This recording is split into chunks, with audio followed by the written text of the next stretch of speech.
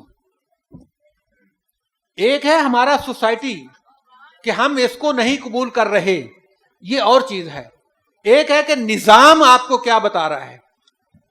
میں نے جسٹس صاحب سے پوچھا, میں نے کہا جی ایک کرسچن بہت خوش الحان ہے, وہ مسجد کے مؤذن کے لیے اپلائی کرتا ہے, کیا میں اس کو ریجیکٹ کر سکتا ہوں؟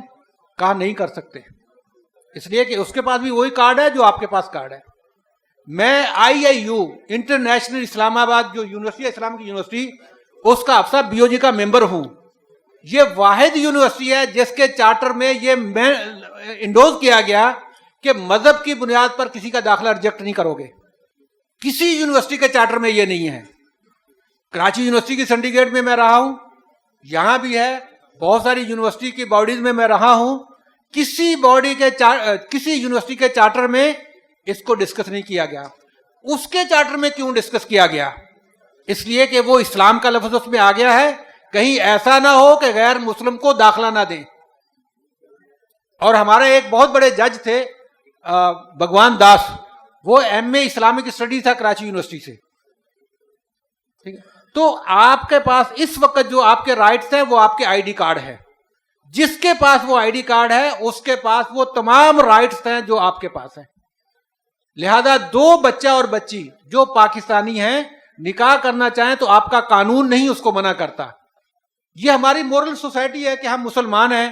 مجھے اس پہ میں انتہائی معذرت کے ساتھ مجھے ایک بات یاد آ گئی, جیسے کہا پہ چودھری بھی ہیں, تو ہمارا مثلا چودھری جو ہے یہ بہاولپور میں وہاں پہ ایک قوم ہے گیدڑی, ہندو ٹائپ ہے, وہ بلے بھی کھا جاتے ہیں, گدڑ بھی کھا جاتے ہیں, یہ سب چیزیں. ممسن دے منڈے نے گیدڑیاں دی کڑی کڈ لی آپ. وہ سارے جمع ہو کے آئے چودھری صاحب کو, کہندا یار منڈے نے ایک تے نیکی دا کام کیتا ہے, ایک ہندو نو مسلمان کیتا تو انہوں کی اطراع دے گئے. سر اللہ دی قدرت, میں اس کو اللہ کی قدرت, مہینے 6 نہ لگے چودھری دی کڑی انہوں نے کڈ لی. چودھری صاحب بندے مارن تے پہنچ گئے. والد صاحب کہتے محمد صاحب تو خوشی کر, دیکھ دے تیری کڑی نے ایک منڈا مسلمان کیتا ہے. بھئی یہ منڈے نے کڈی ہے تے تو کسے نو کہنے بھی تو جڑا بھی تو دیکھ دے بھی میری کڑی نے ایک منڈا مسلمان کیتا ہے. سر یہ ہمارے دوسرے, آپ دیکھیں کہ کیا ہمارے ہاں جو برادری سسٹم ہے, جٹ جو ہیں کوئی آسمان سے اترے ہوئے ہیں, وہ کہتے جی ارائیاں چ رشتہ نہیں کرنا ہے گا. وائے بھائی کیوں نہیں کرنا ہے گا؟ کہ جی وہ ہماری کچھ اور ہیں, ان کی کچھ اور ہیں. شیخ جو ہیں وہ کہتے ہیں جی کمیارا نال. آپ کو پتا ہے بہت یہ سید نور جو تھا وہ انہیں کیا کمیاری لین دیا نا کی کیتا ہے گئی, کچھ جٹی لے کے ہونا سی. سر یہ چیزیں ہماری مورل ہیں. قانون کیا ہے؟ میں پھر بات کروں گا کہ نظام کیا ہے. قانون آپ کا یہ کہتا ہے کہ جس کے پاس آئی ڈی کارڈ ہے, CNIC ہے, اس کے تمام کے حقوق برابر ہیں. آپ ان کو نہیں روک سکتے. مسجد کی امامت کے لیے اپلیکیشن دینے سے آپ نہیں روک سکتے. نہ رکھیں الگ بات ہے, لیکن آپ یہ آبجیکشن اس کے اوپر نہیں لگا سکتے کہ تم کرسچن ہو اس لیے تمہاری اپلیکیشن ریجیکٹ کی جاتی ہے. تو نظام کے پرنسپل کی ہم بات کر رہے ہیں. یہ جو آپ کا کیپٹلزم یہ تو معمولی چیزیں ہیں. ہم معیشت میں فوراً چلے جاتے ہیں اس لیے کہ اس کا تعلق ہمارے روزگار سے ہے. اصل چیز یہ ہے کہ پرنسپل کیا ہے, اسلام کے پرنسپل کیا ہیں اور اس کے پرنسپل کیا ہیں سیکولرزم کے. پھر جا کر آپ کو دونوں میں فرق نظر آئے گا. پھر آپ اس کو دیکھیں گے کہ جو ہم باتیں کر رہے ہیں یہ گراؤنڈ رائلٹیز کیا ہیں, کیا ہم اس پہ چل سکتے ہیں. میں پھر میری گزارش ہوگی, حفظ صاحب ہمارے میرے لیے قابل احترام ہے. حفظ صاحب آپ کے پاس کلائنٹ آتا ہے, کبھی آپ نے پوچھا کہ تمہارا مذہب کیا ہے؟ آپ کو ضرورت ہی نہیں ہے. آپ وہ کہتے جی مجھے یہ پراڈو چاہیے, آپ کہتے ٹھیک ہے جناب اس کے یہ پراڈو. سر جو میں آپ کو تمہیں دے رہا ہوں آپ تو بڑے خوش قسمت ہیں, ہم تو چندہ دینے والے سے نہیں پوچھتے مسجد میں. نہیں ہے کبھی آپ نے اپنی چیز کے عیوب بتائے ہیں؟ اوپر لکھے ہوتے ہیں آپ صاحب کا یہ پاکستان میں ایک ہی میرا ادارہ ہے اوپر لکھے ہوئے ہر گاڑی پہ یہ ایک ہے، دوسرے کتنے ہیں سر؟ دوسرے کتنے؟ میں سسٹم کی بات کر رہا ہوں آپ صاحب، میں انڈیویجل کی نہیں بات کر رہا، میں سسٹم کی بات کر رہا ہوں کہ سیکولرزم جو ہے اس میں مذہب کا کوئی تعلق نہیں ہے۔ سر آپ کے 6 ہیومن رائٹس میں یہ لکھا ہوا ہے کہ آپ نے مذہب کو ٹچ نہیں کرنا۔ اچھا آپ دیکھیں ہمارے یہاں مرتد کون ہے؟ اسلام چھوڑ کر دوسرا مذہب قبول کرے۔ ہمارا نظام یہ کہتا ہے یہ میرا پرسنل رائٹ ہے، میں آج عیسائی ہوں، کل یہودی ہو جاؤں، پرسوں مسلمان ہو جاؤں، اس کے اگلے دن سکھ ہو جاؤں، نظام کو کوئی پرواہ نہیں ہے، نظام کو کوئی متاثر نہیں ہوگا اس سے، کیونکہ یہ میرا پرسنل ہے۔ سر میں 1-2 لائنیں لکھ کر بینک کو دے دیتا ہوں کہ جی مجھے زکوٰۃ نہیں دینی، بینک کہتا ٹھیک ہے نہ دو بھائی، یہ تمہارا مسئلہ ہے، نہ دو، ہم نہیں آپ کی زکوٰۃ لیں گے۔ سر میں اس کو 500 کیا 1000 کے اسٹامپ پہ لکھتا ہوں کہ جی میں نے انکم ٹیکس نہیں دینا، وہ کہتا ہے تیری ایسی کم تیسی کیسے نہیں تو دے گا انکم ٹیکس؟ یہ نظام ہے۔ میں پھر آپ سے کہوں گا کہ نظام کو سمجھیں، اور اس نظام کے مطابق جب آپ یہ نظام کو سمجھیں گے تو پھر اگلا سٹیپ یہ ہوگا کہ میں اس جال سے کیسے نکلوں، اس کو میں کس طرح جو ہے یہ کروں کہ یہ جو مسائل جن کا میں ذکر کر رہا ہوں، اب یہ ایسی ہے کہ مجھے بخار ہو گیا ہے اور میں چلا جاؤں پنچر والے کے پاس، تو اس لیے سر یہ نظام جو ہے یہ 2 مختلف نظام ہیں، ایک وضعی نظام ہے، ایک وحی کا نظام ہے۔ پرنسپل پر بات کریں آپ، فرو پر بات نہ کریں آپ، تو انشاءاللہ العزیز آپ کی سوچ بھی بدلے گی، آپ پھر اس تک جائیں گے کہ یار میرے اللہ نے اس مشکل سے نکلنے کا مجھے کیا راستہ بتایا۔